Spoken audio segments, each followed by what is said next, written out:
Olá! O Ministério da Educação e o INEP, Instituto Nacional de Estudos e Pesquisas Educacionais Anísio Teixeira, divulgaram no início de outubro o resultado do Enem, o Exame Nacional do Ensino Médio de 2015. Foram divulgadas as notas de 14.998 escolas públicas e privadas brasileiras.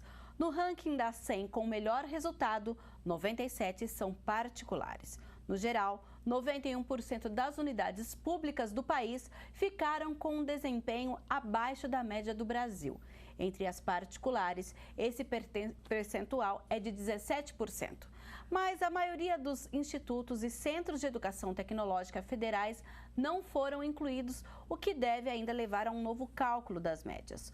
O MEC ressalta que a comparação de escolas apenas pela nota do Enem não é adequada porque não leva em consideração outros fatores determinantes para a qualidade de ensino de cada instituição, como a formação de professores, o tamanho da escola, a seleção de alunos e o padrão de vida das famílias dos estudantes. E o Questão de Ordem de hoje fala sobre este tema com o coordenador do MBA da Gestão de Escolas do IBFE, o professor Rodrigo Moraes, e também com o vereador Paulo Búfalo do PSOL, que é professor da rede pública, e a gente aguarda ainda a participação do vereador Luiz Rossini. Eu vou começar então falando com o professor Rodrigo Moraes. Professor, seja bem-vindo ao nosso programa. A gente deu aqui uma prévia e já uma nota do MEC dizendo dessa comparação. Mas, inicialmente, esse impacto em que de 100 escolas, das 100 melhores, 97 são particulares e 3 apenas públicas, é algo que deve ser repensado quando a gente fala em ensino médio ou não. O Enem não traz esse panorama, a gente não pode ver dessa forma. Seja bem-vindo. Primeiro, muito obrigado pelo convite, é uma honra estar aqui com vocês. É evidente que são dados que a gente precisa analisar e o Enem é uma ferramenta importante, sim. Existe toda uma discussão aí com relação a usar ou não os dados do Enem como critério de avaliação de escolas, né? E você fez essa introdução justamente com isso. Mas eu acredito que o primeiro fato é que é uma fotografia. Bem ou mal, ela pode ser discutida, ela pode ser avaliada, ela pode ser aprofundada e ela vai muito além do que simplesmente a média da escola, né? Existem vários dados que estão compilados juntos com essa média, mas é uma referência. E é uma referência de análise, que vai servir tanto para a família, quanto para a sociedade, como professor, e principalmente aqui, que eu penso do gestor escolar fazer um trabalho com esses dados. Sim. Agora, professor Paulo Búfalo, nosso vereador aqui, ele que vem inclusive de uma escola técnica, vou passar aqui, a gente, inclusive, entre as 20 com melhores médias em São Paulo, 19 são ETECs. E uma escola que, inclusive, é como se fosse um vestibular onde 5,5 candidatos disputam uma vaga, geralmente, nessas escolas técnicas. De que forma o senhor analisa aí, geralmente, esse espelho, digamos que, do Enem, e em particular no que diz respeito a essa informação das escolas técnicas? Seja bem-vindo. Eu quero agradecer o convite, né, e é bom poder retomar aqui os debates no Questão de Ordem, cumprimentar o professor. Eu acho que é necessário destacar 2 ou 3 questões antes de entrar propriamente dito nos números do Enem, né? Em primeiro lugar, entender por que o Ministério da Educação ele não produziu uma nota técnica localizando de fato o que significa o Exame Nacional do Ensino Médio para o país. Porque isso impediria, inclusive, especulações em torno desse tema, como muitos meios de comunicação fizeram, utilizando as notas do Enem como um indicativo, como mais um índice de ranqueamento das escolas no país, porque o ranqueamento ele existe no país e ele interessa a alguns setores mais do que outros. Essa nota técnica impediria também comparações de situações e estruturas de sistemas de educação diferentes no que diz respeito às escolas privadas e às escolas públicas. Se nós pegarmos um outro índice, por exemplo, que é o IDEB, né, o Índice de Desenvolvimento da Educação Básica, nós vamos perceber que em 10 anos a lição de casa ela foi melhor realizada na escola pública do que na escola privada. Afinal de contas, as metas de um e de outro, se nós pegarmos as metas do IDEB, não do Enem, sim, para as escolas privadas, elas em 10 anos se afastaram 3/10 aí do índice, enquanto as escolas públicas, elas se aproximaram das suas metas. Pode até dizer as metas são diferenciadas, mas nós estamos lidando com realidades diferenciadas.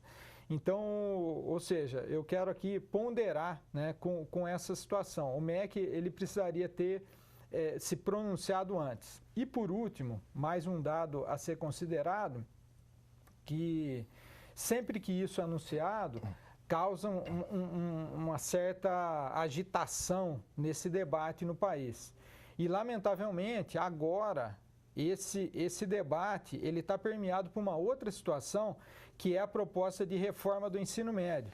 Então, joga na conta da escola pública, né, o grande problema do ensino médio no país. E lembrar que hoje quem discute esse modelo de ensino médio, né, e defende esse novo modelo, essa nova proposta de ensino médio, já esteve no INEP. E quando esteve lá, lá ainda no início do governo Lula, eles já tinham uma análise de que o ensino médio ele deveria ser segmentado no país, a ponto de canalizar os talentos para a universidade e aqueles que são filhos e filhas da classe trabalhadora para a formação técnica e, no máximo, tecnológica. Então, eu acho que essas questões políticas, elas permeiam esse debate que nós temos que fazer da questão do Enem nesse momento. Professor Rodrigo, o senhor concorda com essa questão dessa, digamos que querendo ou não, essa segregação de direcionamentos já de quem vai fazer o quê? Eu acho bacana o que o vereador está colocando, ele tem um posicionamento político muito claro, né? Mas eu quero só levantar uma questão anterior a isso. O PISA, por exemplo, que é um dado que a gente utiliza no mundo inteiro, ele também traz esse ranqueamento. E a gente também sai correndo para ver que situação que está o Brasil. Concordo com o que o senhor está dizendo com relação ao uso desses dados, a forma com que isso é trabalhado. Eu não vejo com tanto temor assim o ranqueamento ou simplesmente a gente ter um dado. O que me preocupa mais é quando a gente não tem esses dados. Então, eu acho que vale a pena a gente ter essas informações. Acho que é muito relevante para um gestor, seja ele no âmbito público, federal, e esses dados podem ser trabalhados regionais, estaduais, municipais, até mesmo dentro da escola. Então, cada diretor de escola tem os seus dados, tem os seus microdados. Cada cidade tem como levantar isso de forma clara. A gente também, cada cidade, a mídia daqui de Campinas também trabalhou esses dados de forma muito intensa. Então, eu entendo que é um dado importante para a gente levar em consideração, sim. Sim. Não vejo que seja algo que a gente não possa desconsiderar. Vi dentro da apresentação do governo, quando eles apresentaram, inclusive até uma preocupação de dizer que não era a única informação que poderia ser levada em conta, muito pelo contrário, né? Eu, em alguns momentos, citando que a gente deveria analisar outras questões além da média, que a média é um dado, mas outros fatores, formação de professores que estão envolvidos, né? A questão econômica do aluno que está ali e comparações significativas. O que a gente precisa, sim, é abrir esses microdados que existem para a gente poder comparar o que tem que ser comparado. Eu acho que esse é um ponto que a gente concorda, né? Como é que nós vamos comparar situações diferentes? Sim. Eu acho que essa é a questão principal. Mas são dados que a gente tem que partir para a gente, a partir desse dado, fazer uma análise de onde que eu posso melhorar. O que a gente pode melhorar no ensino? Tá, vamos lembrar que, olha, a média nacional do país, a média geral, é de 515,8 pontos. As escolas públicas tiveram, em média, 486,5 pontos e a média das escolas privadas foi de 556,6. Lembrando que o cálculo ele é feito da seguinte forma: as notas em 4 provas, matemática, ciências humanas, linguagens e ciências da natureza. E o INEP divulga as notas de cada escola levando em conta o desempenho dos alunos da unidade para cada área da prova, além da redação. E também aquelas escolas que não tiveram os dados mencionados aí na listagem, é porque não teve o número mínimo de alunos para que eles pudessem fazer. Então, às vezes você pode ver até na lista do INEP, poxa, eu fiz o Enem e a minha escola não está aqui, porque não teve o número mínimo de alunos que eles consideram, se não me engano, 10, tem que ser no mínimo 10 alunos, né? Se tiveram 9 alunos, já não aparece lá naquela listagem. E aí, quando a gente fala desses números, inclusive, nós tivemos aqui a afirmação de um especialista da USP, o professor Ocimar Alavarce, que ele diz o seguinte, que muitas vezes ele fala que o Enem pode não representar exatamente a realidade, porque hoje observa-se uma clara dificuldade das escolas de promover a participação dos alunos no Enem. Ele fala assim, é um drama, a escola pública não consegue acreditar no aluno e fazer com que ele também acredite. Como vocês analisam essa afirmação, Búfalo? Bem, eu quero tratar uma questão anterior ainda, né? É de que o Enem, é evidente que, concordo com o professor Rodrigo, ele pode significar um indicador importante. Na gestão, indicadores são necessários.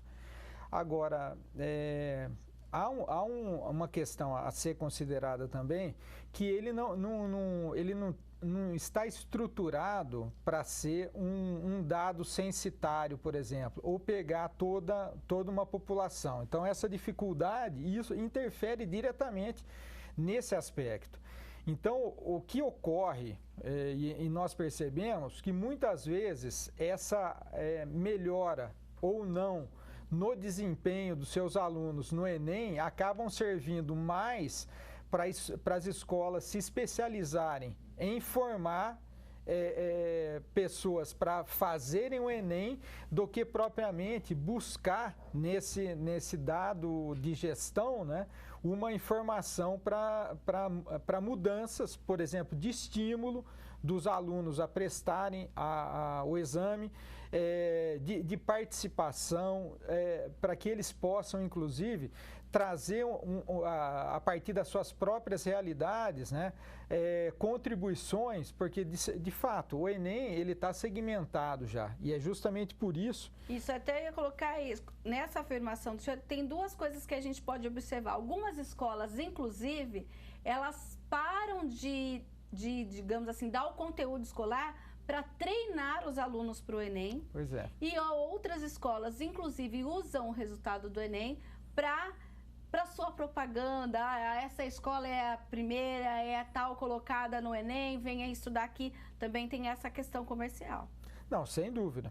Agora, e é preciso destacar uma questão que o professor também colocou, porque trazer esse índice para a gestão, né, ou melhor, as notas, as médias para a gestão, significaria também colocar em evidência essas diferenças que há entre a estrutura, a realidade de uma escola e outra, né, professor? Porque com certeza a trajetória de formação, o aluno que passou todo o tempo do seu ensino médio numa única escola, que criou raízes, relações, ele vai ter um desempenho diferenciado no Enem, mesmo que a instituição dele, às vezes, não tenha um desempenho satisfatório. Sim. Então, essas questões são indicadores que eu acho que nós poderíamos tirar para melhorar isso, inclusive o estímulo ficou dos faltando alunos. a questão das escolas técnicas, que são as que têm um ranking melhor, digamos assim, números melhores. É que o ensino é diferenciado, a gente não pode pensar assim. Mina, é o seguinte, olha, eu sou professor do Centro Paula Souza, que é gestor das escolas técnicas aqui no estado de São Paulo. Eu estava em plena atuação quando veio a reforma do ensino técnico, que separaram o ensino médio da parte técnica e enfatizaram a necessidade de constituir módulos, certificação parcial, enfim. Durante 10 anos, nós podemos sintetizar da seguinte maneira: houve um apagão do ensino técnico e tecnológico no estado de São Paulo e no Brasil, porque não se sabia o que fazer com esse sistema de ensino. E o resultado foi, por exemplo, quando nós resolvemos reinvestir em indústria naval no país ou melhorar a qualidade de exploração de petróleo, faltar profissionais dessa área. Então, esse é só uma síntese. Isso por quê? Porque já nos anos 90, as escolas técnicas aprovavam nos vestibulares de instituições privadas, às vezes mais que alguns dos cursinhos mais caros do país. E o ensino técnico, ele foi orientado para fazer essa formação dos filhos e filhas da classe trabalhadora, para que não se pressione muito o sistema universitário no país. Então, essa que é a realidade, e nós lidamos com isso. Então, a escola técnica, as federais, por exemplo, que vão entrar agora, e mesmo as estaduais, elas também têm uma estrutura diferenciada de educação. Um exemplo aqui, professor, que esse é interessante. As escolas técnicas no estado de São Paulo passaram a ter extensões. O Bento Quirino, que é a escola onde eu sou titular, aqui de Campinas, passou a ter 3 extensões, onde ela oferecia ensino técnico que não dependiam de laboratórios. Numa dessas extensões, que não vem ao caso eu dizer, o dia que eu cheguei para dar uma disciplina, o coordenador entregou na minha mão lá a chave da porta, uma caixa de giz e um rolo de papel higiênico. Ao questionar, eu fui informado o seguinte: a escola técnica aqui tem papel higiênico. Os alunos do ensino regular não têm papel higiênico aqui na escola. Então, aí denota essa diferenciação que nós temos, a diferença de estruturas aqui no estado de São Paulo. Sim. Eu queria ressaltar uma coisa que o senhor colocou e acrescentar o seguinte: eu entendo que a nossa sociedade precisa valorizar o que é público. Primeiro, existe muita ideia de que o público é gratuito. Essa discussão precisa ser colocada. O público é caro e muito caro, né? O público custa. A sociedade precisa gostar daquilo que é público. Eu hoje atuo na área privada, fui professor da rede estadual por muitos anos e percebia que a relação dos alunos e das famílias com o que é público, ela é uma relação conflituosa. E as pessoas sentiam que não havia essa valorização. Então, quando você fala a questão do estímulo, na minha opinião, claro, parte da ponta também, dos professores, da gestão escolar, da coordenação. Né? Eu percebo que toda a atuação, quando é feita diretamente com os alunos, ela surge um efeito imediato. Né? E quando essa atuação não existe, quando não há incentivo para que essa atuação aconteça, aí a gente tem dados como esse. Então, de fato, existem essas distorções. Mas eu acho sensacional isso ser levantado pelo Enem. Sim. Então, por isso que eu não acho que o Enem é um dado equivocado. Ele é um dado que abre todas essas questões. Tá. Inclusive, nas planilhas que o INEP divulga lá o tempo de permanência do aluno. Isso. Quer dizer, passou a ser também uma referência. A gente também encontra esses dados, para que a gente não tenha nenhuma possibilidade de maquiagem de dados, de alunos que foram matriculados somente no 3º ano.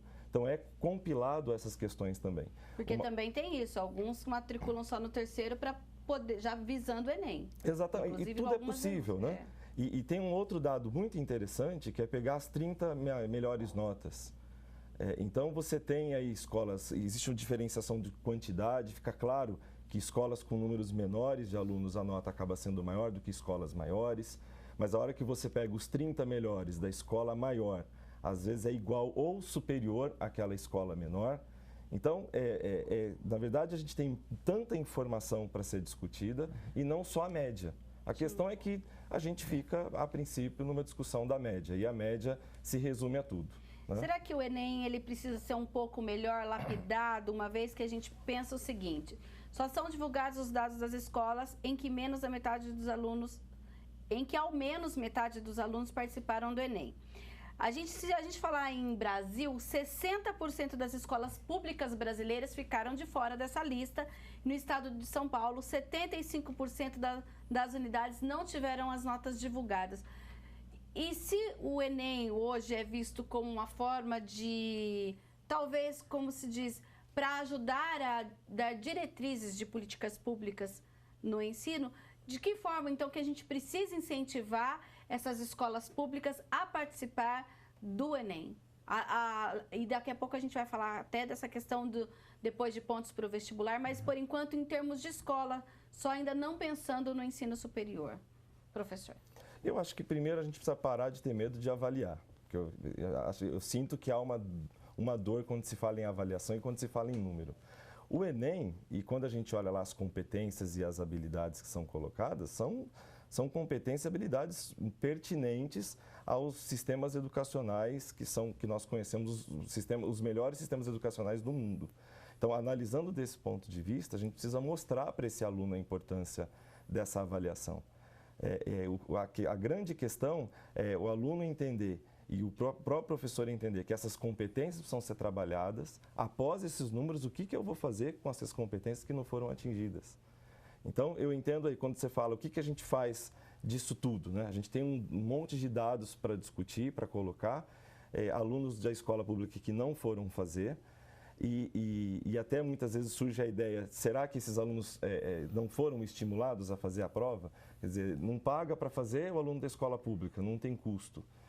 Também é um instrumento de uso, de avaliação e possibilidade de entrada nas federais. Algumas estaduais utilizam parte, mas o SISU usa exatamente esses dados para a possibilidade. A questão de cotas também que precisam ser colocadas, né? Os alunos de escola pública também vão ter facilidades ou notas menores para poder entrar dentro dessas universidades.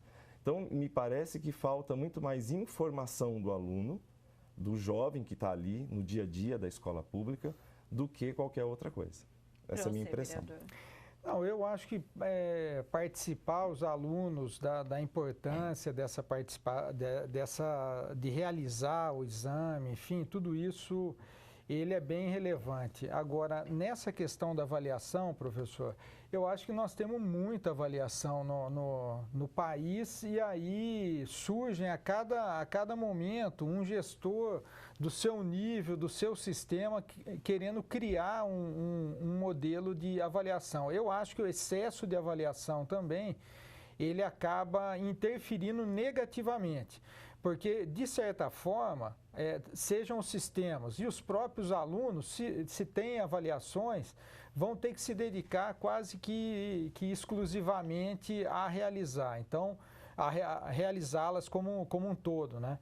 E para demonstrar desempenho, enfim. Então, acho que isso nós precisaríamos ponderar no país para ver como é que nós tratamos, né? Os sistemas, eles estão extremamente fragmentados, e ao estarem fragmentados, cada um quer criar o seu método de avaliação. E acho que isso é um problema para a nossa infância, para a nossa adolescência, juventude no país. Certo, então nós vamos para um breve intervalo e voltaremos já com questão de ordem. Não saia daí.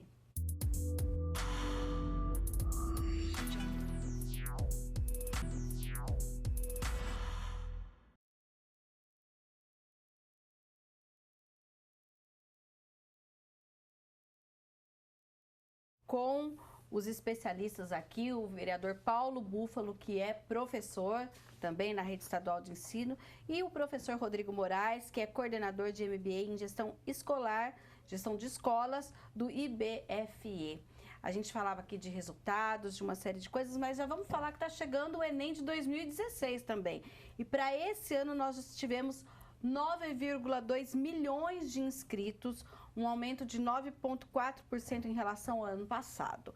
O uso da prova como critério de seleção de alunos, ele tem se expandido. Por exemplo, a USP, a Universidade de São Paulo, 21% das vagas serão pelo SISU, Sistema de Seleção Unificado, que utiliza a nota do Enem. Aqui em Campinas a gente tem a Unicamp também, que está já usando essa nota do Enem. Essa questão de começar a utilizar a nota do Enem nas escolas, nas universidades federais, nas universidades estaduais, isso também é uma forma de incentivar.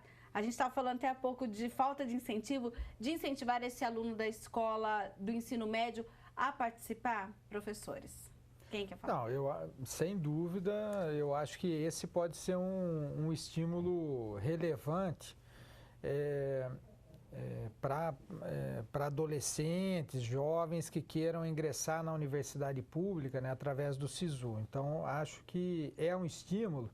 E acho que ele deve servir como um parâmetro, retomando um pouco, né, a discussão que nós vínhamos fazendo, como um parâmetro também da própria estrutura em si do ensino médio, sem necessariamente se transformar no objetivo que vai nortear a reorganização do ensino médio. Então, trazendo para a nossa realidade de hoje, o que se anuncia de uma reforma no ensino médio, pautado justamente nessa segmentação que o próprio Enem já está distribuído, vamos assim, dizer, pelas áreas. Eu acho que nós temos que tomar cuidado para que isso não se transforme, seja a divulgação de resultados, seja agora o estímulo para que o uso dele para ingresso na universidade não se transforme na pauta que vai orientar essa proposta de reforma do ensino médio hoje. Então, esse cuidado nós precisamos ter. Mas antes do professor Rodrigo falar um pouquinho, de certa forma, o que a gente percebe que aconteceu? Foram divulgados os resultados do IDEB, depois já veio essa proposta de reforma curricular, aí, de uma flexibilização do currículo, em seguida os dados do Enem. A gente percebe que, de certa forma, alguns entes começam a utilizar, inclusive, esses resultados para justificar essa flexibilização. Isso já é dado. Há situações de outros países, isso falando do ensino médio, que ao estabelecer as diferenciações entre as escolas, aí utilizando o ranqueamento como um todo, não só a questão do Enem, que chega inclusive a inflacionar algumas regiões de cidades onde essas escolas estão instaladas, porque elas priorizam as localidades ali onde elas estão para poder fazer as suas matrículas. Então, esses são exemplos de situações, né, que acabam direcionando, de certa forma, para algumas escolas, essas que têm o desempenho melhor, naturalmente, quem pode pagar vai para essas particulares. Quem não pode pagar vão disputar de maneira muito acirrada as vagas, como, por exemplo, no caso das escolas técnicas. No entanto, você cria, nesse caso, né, você cria um limitador, vamos dizer assim, social, inclusive. Se aquelas escolas que não atingem o desempenho do Enem sequer são anunciadas, ou aquelas que são anunciadas com uma nota baixa, elas aparecem lá, são extremamente divulgadas, os alunos dessas escolas, pouco provável que atingirão, né, a universidade. Então, ele pode ser um dado relevante. Vai estimular o uso dele para ingresso. Só que ele pode ser também esse instrumento de uma segregação social, né? Eu já acredito que a gente precisa abrir as competências e as habilidades que o Enem traz e trazer isso de uma forma mais específica. Porque uma coisa é eu trazer a média, outra coisa é a gente trazer onde aquela escola trabalhou de forma mais adequada e onde ela falhou. Como seria isso, professor? Porque a gente consegue isso a cada questão está cobrando, está exigindo de um aluno que ele tenha uma competência ou uma habilidade de análise, de interpretação, de cálculo. Ele está buscando, e isso é específico. E a gente consegue, por cada questão, que cada questão é definida que habilidade é essa. o que essa escola está trabalhando de forma mais adequada ou como isso não foi atingido. Então, acho que isso vale muito a pena para a gente olhar esses dados, para sair simplesmente da média. E tem uma outra questão que é com relação à reforma, né, que está se propondo, que eu queria levantar. É claro que foi colocado aí um panorama geral, né? A princípio tem aspectos que são de fato preocupantes. Eu entendo que a questão da formação docente é o que mais me preocupa quando a medida provisória foi colocada. Porém, a gente tem aí mais de, se não me engano, 580 propostas de mudanças que o Congresso vai fazer para ter alterações nessa proposta. Então, na verdade, a própria medida provisória, ela traz de forma muito geral, ficou tudo muito aberto. Logo no dia seguinte, algumas correções foram feitas, né, que foram equivocadas mesmo, e a sociedade se manifestou de forma rápida. Então, eu entendo que agora é o momento da sociedade estar muito atenta ao que vai ser discutido no Congresso, porque eles sim vão incluir, vão colocar aí propostas de emendas nessa medida provisória. Sim, e quando a gente fala dessas medidas, isso aí a gente tem que levar em consideração os planos nacional de educação, estaduais e os municipais também. Quando a gente fala dessa reformulação que será feita na educação. O Plano Nacional também, de 2012, tem aí propostas claras, com objetivos claros também, inclusive para ensino médio. Objetivos que não foram atingidos, mas houve até uma questão do governo, isso se parou um pouco de se trabalhar o plano, então foi muito mais uma questão política do que, sim, houve um pouco engajamento da gente trabalhar a questão educacional. E eu queria complementar uma coisa que o vereador disse, acho que para que todos nós sintamos mais seguros nesse processo, a grande questão, a gente passa pela descontinuidade dos processos. Isso na área de educação é muito relevante. Então, as mudanças abruptas que nos assustam. A medida provisória trouxe, de fato, um susto generalizado e de repente, as coisas vão mudar e mudar de cabeça para baixo. O que pensa o gestor nessa hora? Agora, primeiro que acredito que precisa ser mudado por vários fatores. Acho que vale a pena ser discutido isso, sim. No ensino médio, e o IDEB traz isso claramente. O professor já explanou, não atingimos nenhum dos objetivos, nenhuma das metas de IDEB, nem a escola pública houve um avanço, a escola privada não avança, porém as metas são bem diferentes, as metas da privada são maiores. Mas o modelo de ensino médio, eu tenho contato direto com esses adolescentes em sala de aula também, trabalho diretamente com adolescentes e a gente percebe uma insatisfação do modelo escolar. Uma insatisfação de como dessa escola tradicional do século XIX, o professor lá falando e o aluno lá anotando, coisa que a gente já está ultrapassado. Então, é muito comum a gente ver esse jovem desestimulado no processo. Então, o processo sim precisa ser discutido.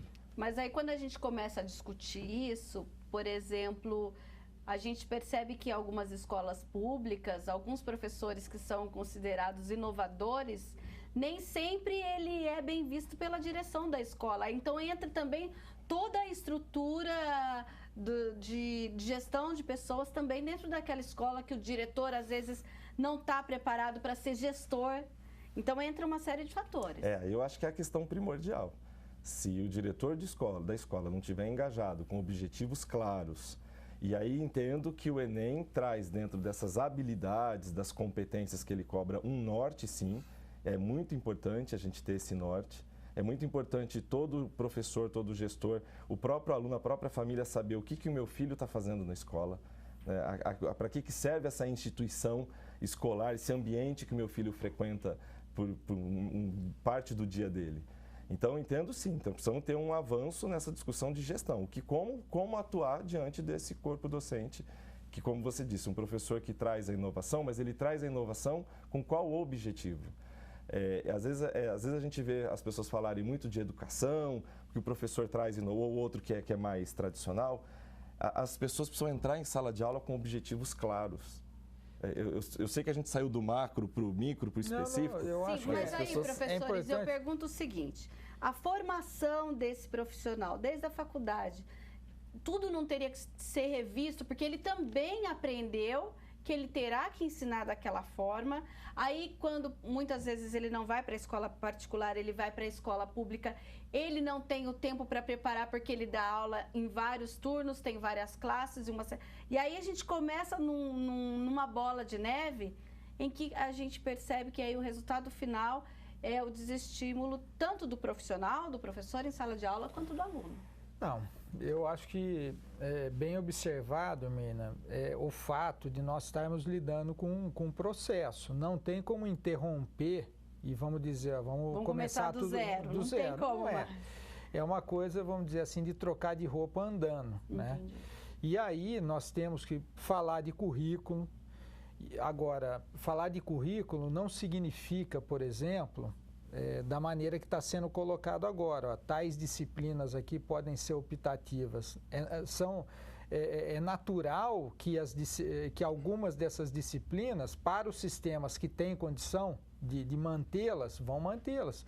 Porque parte delas, inclusive, forma o cidadão crítico, parte delas vai desenvolver vocações artísticas na gurizada, tal, que elas precisam ser valorizadas como tal. Então, essa questão curricular precisa ser revisto. Mas... Você acha que o aluno do ensino médio ele já tem a condição de, depois do primeiro ano do ensino médio, já dizer, não, eu quero seguir tal e tal área? Ele já tem essa condição? Eu avalio que não necessariamente ele precisa ter essa condição. Agora, que nós precisamos, por exemplo, nós no ensino técnico, eu sou bem de uma área bem segmentada ali, que é a área da mecânica, enfim, de materiais. Mas eu preciso, além de desenvolver essa competência dele, conseguir fazer com que ele saia dali com valores humanos, valores críticos, enfim.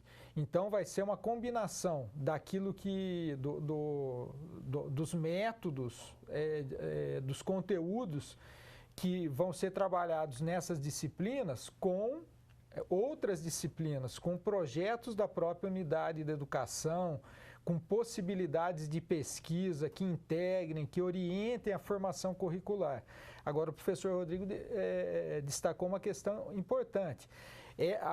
Não se faz isso, o gestor ele não vai conseguir mudar isso, essa bola de neve, o direcionamento disso, sem a participação efetiva dos docentes, dos alunos, das famílias. Esse seria um passo importante. Ah, mas isso vai dar trabalho? Vai dar trabalho efetivamente.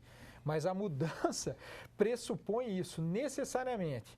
Nós vamos chegar a conflitos, a contradições dos métodos que nós aplicamos, das coisas, das avaliações. E só mais uma questão, voltando, né, à questão dos planos. Os planos, de certa forma, eles acabam sistematizando um sistema completo de educação. Coisas mais avançadas, menos, as metas estão lá. Só que o atual momento do país acaba submetendo esses planos todos à questão da capacidade econômica, né?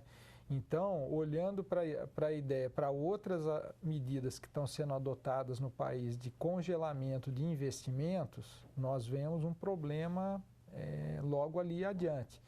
Porque se hoje nós temos uma situação instalada de demanda de formação inicial e continuada dos profissionais de educação, de ampliação de vagas, de investimentos ali, inclusive em tecnologia, esse problema ele vai se tornar mais agudo com essa questão que estão chamando de congelamento aí dos investimentos em áreas sociais.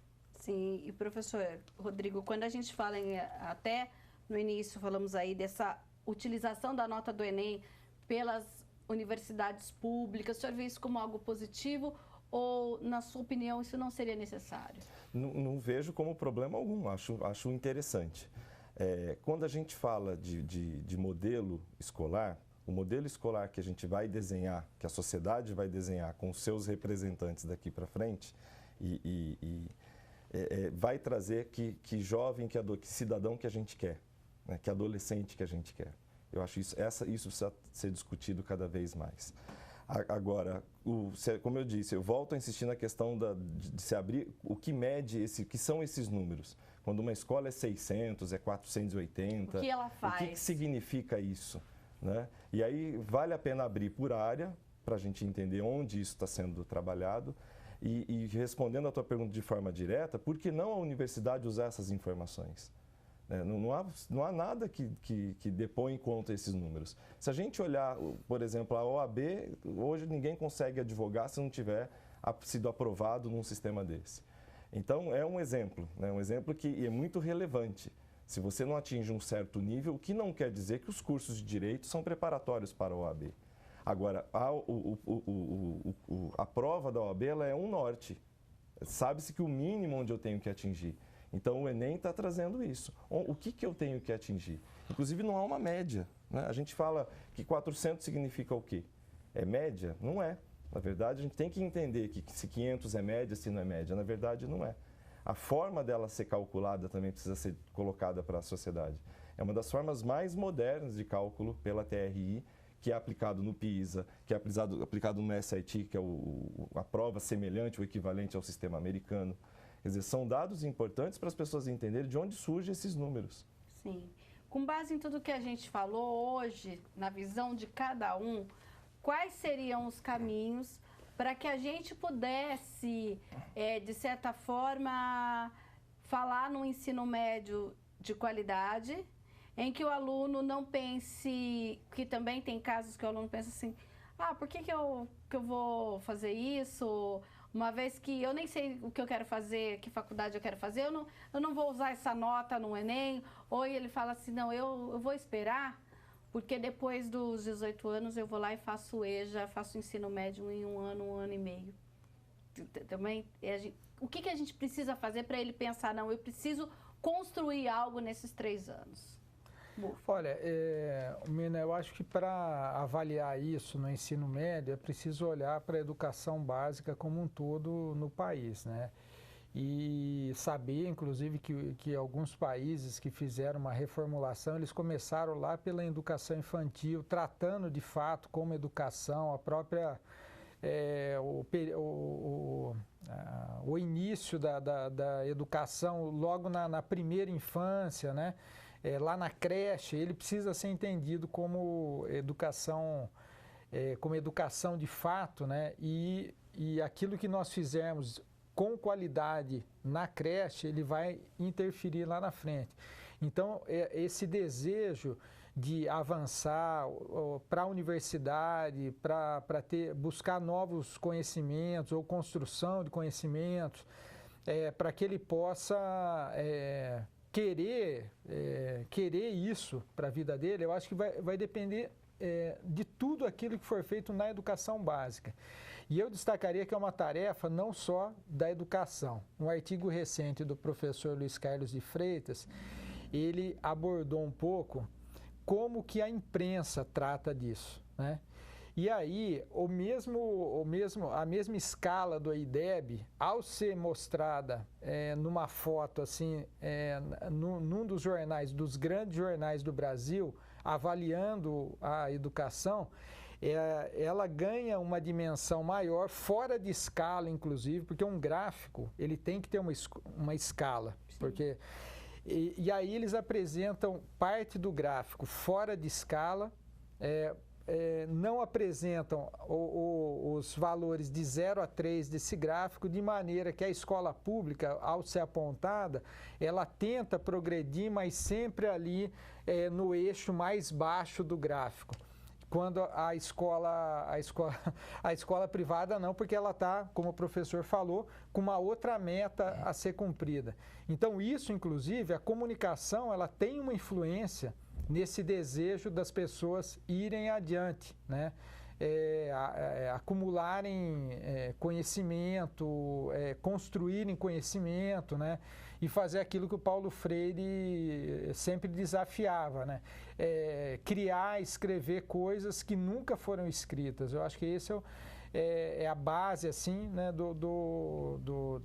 desse desejo de crescer numa carreira profissional. E demonstrar que a universidade é possível para as pessoas, né?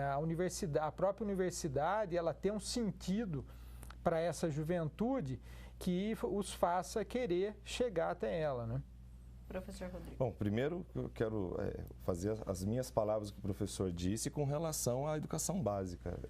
O ensino médio, a escolarização não começou ali. A escolarização começou ali mesmo na educação infantil, fundamental 1, 2 e se complementa no médio. A gente vê grandes defasagens dos alunos no ensino médio em função de um trabalho equivocado, de um percurso que o aluno teve no fundamental. E em 3 anos não se corrige alfabetização, letramento, compreensão, né? Então, essa eu acho essencial, né? Falar só de ensino médio é reduzir todo o processo aos 3 últimos anos. Segundo, todos os países que investiram em educação tiveram crescimento. Isso está mais do que claro. Se a questão é crescer economicamente, acesso, educação precisa ser vista pela sociedade como um valor, né? Ela abre mundos. E o senhor citou aí o Paulo Freire, que é considerado uma das grandes referências na educação do mundo. E poucos brasileiros sabem disso, né? Acham que Paulo Freire é apenas citado aqui. É uma das grandes referências de educação do mundo. Traz exatamente isso. A educação, e a gente pode usar várias analogias, mas a educação abre mundos. A gente enxerga, a gente passa a ter consciência técnica, científica, política, gerencial, econômica. Quer dizer, são mundos e a gente tem que mostrar isso para o adolescente.